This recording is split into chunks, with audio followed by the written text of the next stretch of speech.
Let's discuss the 8 worst foods for your skin. So, typically, if a person has a skin problem, they may go to a dermatologist, right? And they get a diagnosis. And then they get a treatment, maybe some type of steroid cream or something to reduce inflammation. Or maybe they don't. They might just cover up the skin problem with some type of makeup or use some type of cream or some type of remedy. Today, I'm going to talk about some real common things that people ingest that cause the problem. So then you can avoid it. It's not normal to have all these skin problems, right? And so if your biochemistry is messed up or your hormones are altered, the thing to focus on is what you're inputting into the machinery, into your body. All right, so let's start from the top. Number one, you have low fat foods. Okay, let me explain this. And this relates to some of the other points as well. But 50% of your cells, I'm talking about the membrane of your cells, especially in the skin, are made out of saturated fat. So we've been told so many times to avoid saturated fat, and we replace those with other types of fat or go low fat. And that is one way to make your skin look very unhealthy. Saturated fat is totally okay to eat as long as you don't add all the other things that come with it, like sugars and things like that. And also, if you can digest the fat too. If you have your gallbladder removed, for example, that might be an issue, in which case you just have to take some bile salts. But also, what is in fat? You have all the fat soluble vitamins which are really important for your skin. You got vitamin A, which is essential for your skin. You have vitamin D, very important as an anti inflammatory. Vitamin E as an important antioxidant. You have also vitamin K. And number two is, of course, the obvious sugary foods. If you have acne and you want to get rid of your acne, most of the time, all you have to do is get rid of the sugar because the sugar increases the insulin, and insulin increases androgens that enlarge your sebaceous glands, the oil glands that are involved with acne. And it includes the obvious stuff like don't drink your sugars. And I'm not just talking about sodas, I'm talking about like juice, like fruit juices, the worst. It's just your pure sugar, it's all pasteurized which is sterilized. It's equivalent to drinking a soda. Just take a look at a diabetic. What kind of skin do they have? They have a lot of issues with skin, not just on their face, but throughout their body. In their lower ankles, they have these little black and blue spots. They might have this pigmentation issue around the neck area, the folds of underneath their arms. Sometimes they have a higher incidence of polycystic ovarian syndrome, where they have more acne. They get a higher incidence of skin tags, brown spots, because of all the oxidation that's occurring with the high sugars. Number three, grains. And the thing that they make out of grains called alcohol. Some people are going to disagree. They're like, oh, yeah, whole grains are really good for the skin.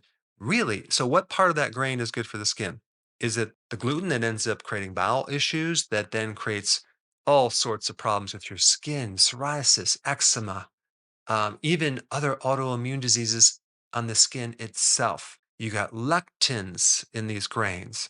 And not to mention, they turn into sugar, and that will increase the blood sugars and create those other issues we talked about in number two. Grains are also high in omega 6 fatty acids. Omega 6 fatty acids are inflammatory, and so they're not good for your skin. They're not good for your gut. Your skin is a really good reflection of your liver. If you have poor skin, chances are your liver's not doing well. Number four, which kind of relates to number three, vegetable oils. Now, it sounds like you take these vegetables and you're squeezing them and making this healthy oil, but really it's grain seed oils or just seed oils in general. That's how they make the vegetable oils. So that would be the corn oil, the soy oil, the canola oil, the cottonseed oil. These are really badly processed. They have solvents in them and they create inflammation of your skin. And they compete for the omega 3 fatty acids, which you need as an anti inflammatory. Because if you look at like a really important food for your skin, people will say, well, oh, salmon, things high in omega 3 fatty acids, cod liver oil. Well, guess what? If you're taking omega 6, they compete. So there's competition. So you're not going to get the absorption of omega 3. Number five, processed protein, as in soy protein isolates or even hydrolyzed soy protein. Now, you're going to see on, if you do a search on Google, like, oh, yeah, it's really good for the skin. Well, I know firsthand, just dealing with a lot of patients who have gone on diets with the soy protein isolates, and you're consuming something very unnatural, a highly processed, super low fat, plant based protein that I've noticed that a person may benefit from maybe some weight loss, but man, when they lose weight, they don't look good. Dries out their skin, their hair, they look older. And I'm talking about this diet, which is low carb. It's called ideal protein.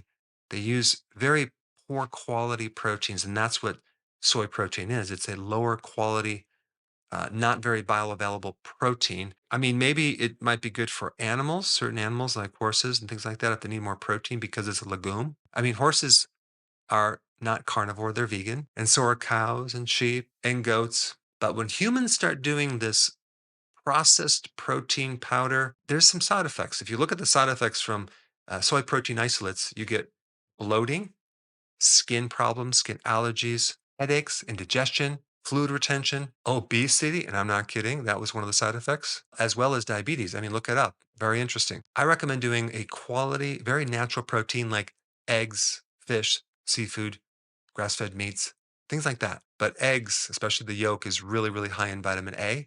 It's a great source of protein. Do you realize that there's more protein in the egg yolk per volume than there is in the egg white? Interesting. All right, number six, a lot of people have skin problems due to milk and even whey protein powder. Why?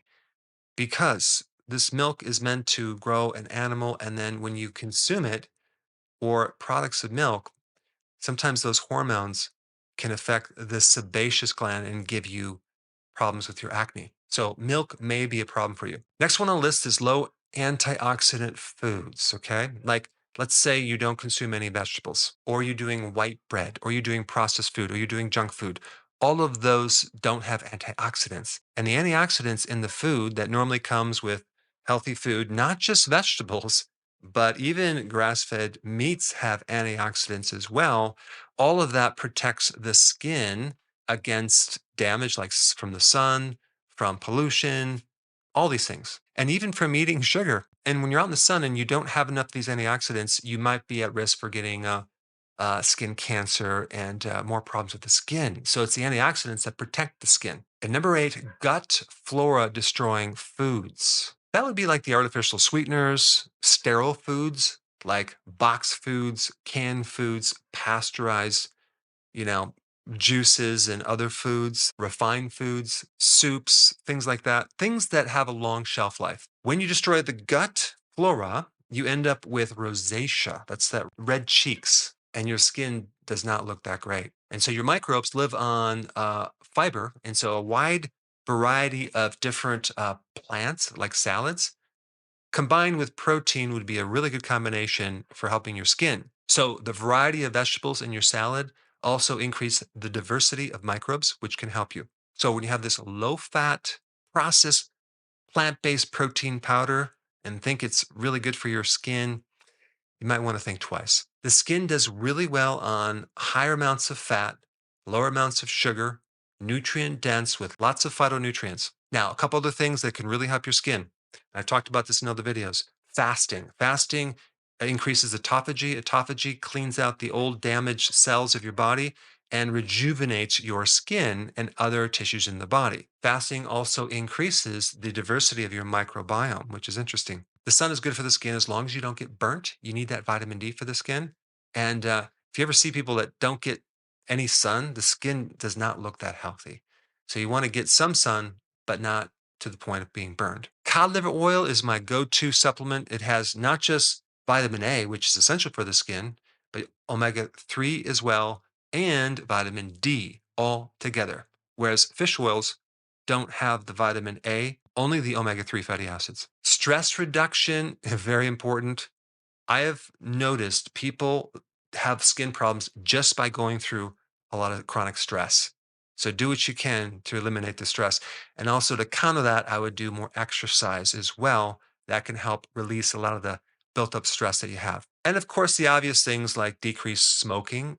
Smokers usually have aged skin, and people who drink, even the wine, it ages the skin prematurely. So this should give you a good starting point to really have healthy, vibrant skin so you don't end up at the dermatologist's office and you don't have to cover up different skin problems. Now, I have another video on what foods to eat to prevent wrinkles. And if you haven't seen that one, I put it up right here. Check it out.